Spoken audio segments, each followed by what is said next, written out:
నమస్కారం. ఇది మన మహిళా విభాగం, వైఎస్ఆర్సీపీ మహిళా విభాగం అందరం కలిసి ఒక కుటుంబంగా మనం ఏర్పడి ఈరోజు చంద్రబాబు నాయుడు గారు 2 ఏళ్ల వెన్నుపోటు కార్యక్రమానికి విచ్చేశాము. మహిళా విభాగం, వైఎస్ఆర్సీపీ మహిళా విభాగం అంటే ఒక క్రమశిక్షణ, ఒక బాధ్యత అన్న విధంగా మనం ఉంటే మనం ఆదర్శనీయంగా ఉంటాం. దయచేసి ఆ ఫోటోలు తీసుకోవటం కానీ లేకపోతే మాట్లాడటం కానీ ఆగితే తొందరగా ఎవరైతే మాట్లాడదలుచుకున్నారో వాళ్ళందరూ తొందరగా మాట్లాడేస్తారు. మనమందరం ఇక్కడి నుంచి తొందరగా మనమందరం డిస్పోజ్ అవ్వచ్చు. దయచేసి ప్రతిపక్షం వాళ్ళు కూడా చూసి మనల్ని చూసి భయపడాల. వీళ్ళు వైఎస్ఆర్సీపీ సైన్యం, ఆడ సైన్యం, మహిళా సైన్యం ఇంత స్ట్రాంగ్గా ఉందా, ఇంత స్ట్రాంగ్గా ఈ మహిళలు అని చెప్పి మనల్ని చూసి భయపడే విధంగా ఉండాలా. అంతేగాని మనల్ని చూసి కామెడీ చేసే విధంగా లేకపోతే మనల్ని చూసి ఏదో హేళన చేసుకునే విధంగా మనం ఉండకూడదు. దయచేసి మనమందరం కొంచెం సమన్వయం పాటిస్తే తొందరగా మన ప్రోగ్రాం కంప్లీట్ అయిపోతుంది. తర్వాత మీకు ఎవరైతే ఇష్టమైన నాయకులు, ఇక్కడ రజనీ గారు కానీ, లక్ష్మీ పార్వతి గారు కానీ, ఎంపీలు కానీ, ఎమ్మెల్యేలు కానీ చాలా మంది ఉన్నారు. వాళ్ళందరూ మీకు ఇష్టమైన నాయకులు చాలా మంది ఉన్నారు. చక్కగా వాళ్ళందరితో మీరు లాస్ట్లో ఫోటోలు దిగొచ్చు. చక్కగా అందరితోటి మనం అందరం కలిసి మాట్లాడుకొని మనమంతా ఒక కుటుంబం అని చెప్పి చూపించుకునే విధంగా మనం ఉందాము. దయచేసి 1 గంట 2 గంటలు మనం అందరం సమయం పాటిస్తే కార్యక్రమం పూర్తయిపోతుంది. తర్వాత మనకి ఎలా నచ్చితే అలాగా మనం చేసుకోవచ్చని మీ అందరికీ మనస్ఫూర్తిగా అభ్యర్థిస్తున్నాను. చంద్రబాబు నాయుడు వెన్నుపోటుకి 2 ఏళ్ళు. ఇక్కడ ఉన్న ప్రతి ఒక్క వైఎస్ఆర్సీపీ మహిళకి 5 ఏళ్ళు జగన్మోహన్ రెడ్డి గారి గవర్నమెంట్లో మనం ఏం చేశామన్నది ప్రతి ఒక్కరికి తెలుసు. ఎందుకంటే మనం గడప గడప అనే ప్రోగ్రాంలు కానీ లేకపోతే మనం చేసే ప్రతి ఒక్క సంక్షేమ పథకము, అభివృద్ధి కూడా మనం ప్రతి ఒక్కరికి తెలిసే విధంగా మనం ప్రతి గడపకి వెళ్ళి మనం ఎక్స్ప్లెయిన్ చేశాం. కాబట్టి మనకు ఒకరు చెప్తే తెలుసుకునే పరిస్థితుల్లో మనం లేము. ఇక్కడ ఉన్న ప్రతి ఒక్క మహిళకి వైఎస్ఆర్సీపీ పార్టీ, జగన్మోహన్ రెడ్డి గారు 5 ఏళ్ల హయాంలో జగన్మోహన్ రెడ్డి గారు మహిళలకి ఎంత ప్రాధాన్యత ఇచ్చారు అన్నది ప్రతి ఒక్క మహిళకి తెలుసు. నేను చెప్తే తెలుసుకునే పరిస్థితులు ఇక్కడ ఎవ్వరూ లేరు.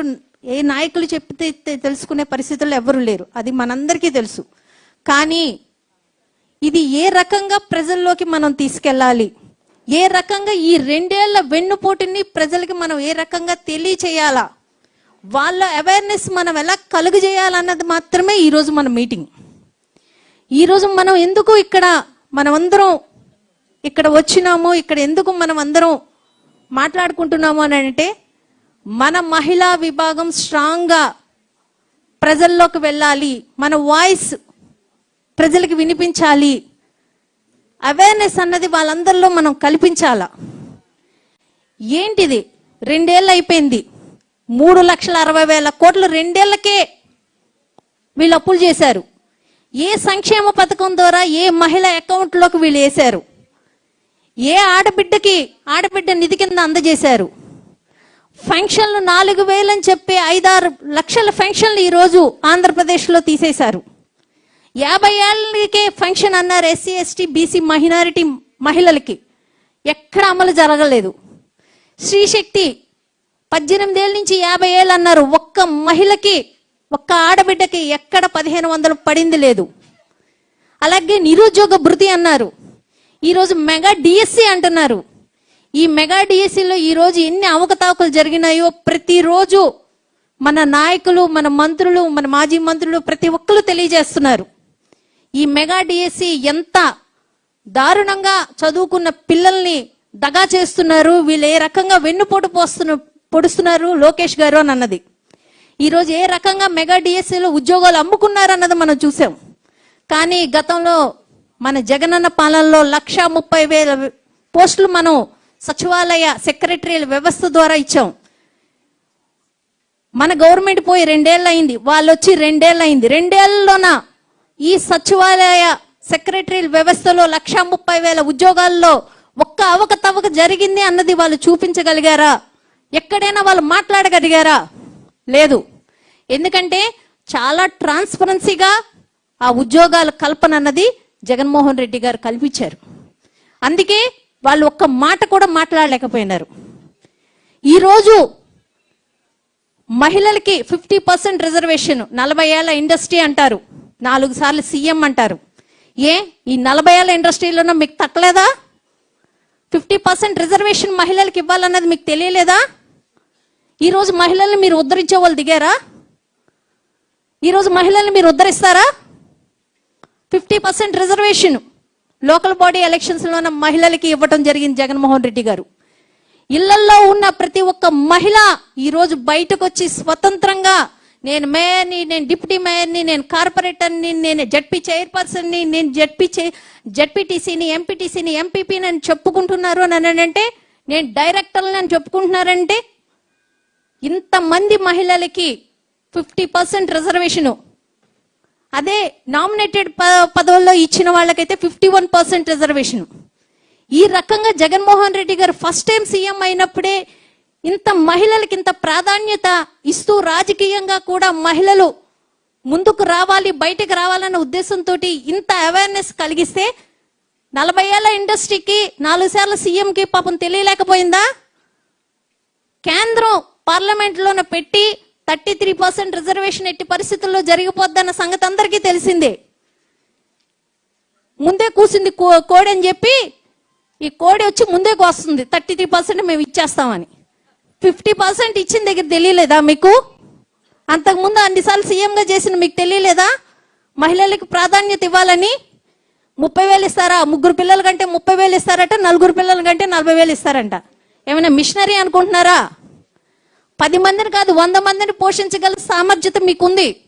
ఎందుకు మీరు సింగిల్గా కన్నారు? మీ కొడుకు ఎందుకు? ఇంకా మీరు కానీ, మీ ఎంపీలు కానీ, మీ ఎమ్మెల్యేలు కానీ, అలాగే ఏదైతే మీ సభ్యత్వం, తెలుగుదేశం సభ్యత్వం 1,50,00,000 మంది మా సభ్యత్వం అంటారు, వాళ్ళందరి చేత ముందు 4 పిల్లల్ని 3 పిల్లల్ని కనిపిస్తామని చెప్పి డిక్లరేషన్ ఇచ్చి తర్వాత ఆంధ్రప్రదేశ్లో ఉన్న మహిళలకి మీరు తెలియచేయండి.